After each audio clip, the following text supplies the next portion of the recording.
All right, so this morning you are going to listen to this story. It's called Sylvester and the Pebble, and I love this story because Sylvester wishes himself to become a rock, and he's stuck as a rock for a very long time, and it just the persistence of which he doesn't give up, it speaks to me. I love this story. So let's listen to the story about Sylvester and the Pebble. Your job after you're done reading after you're done listening, I'm so sorry, is to go and retell the story to somebody in your house. So remember, when you retell a story, you want to say at least 2 character names, including the main character, of course, and you want to say what happened at the beginning, what happened in the middle, and what happened in the end. So do your best to listen to that story and be able to retell it. Then you have 2 new words of the day.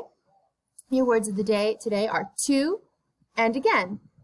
To, this word here, it means the number 2. So let's read this word together. Ready? So you see my mouse right here?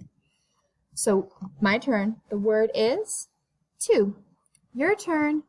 What's the word? Good. Spell to. Wonderful. Now let's try this word. My turn. The word is again. Your turn. What's the word? Good. Spell again. Fantastic. A-G-A-I-N. That means again. Again means that something happens repeatedly. Like, I stubbed my toe again.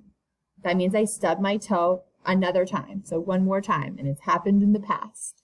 So, and this 2 is the number 2. So you have to choose something from your word choice board. We've gone over all 4 of them this week. So you can pick your favorite. You could just write your sight words 5 times on the whiteboard.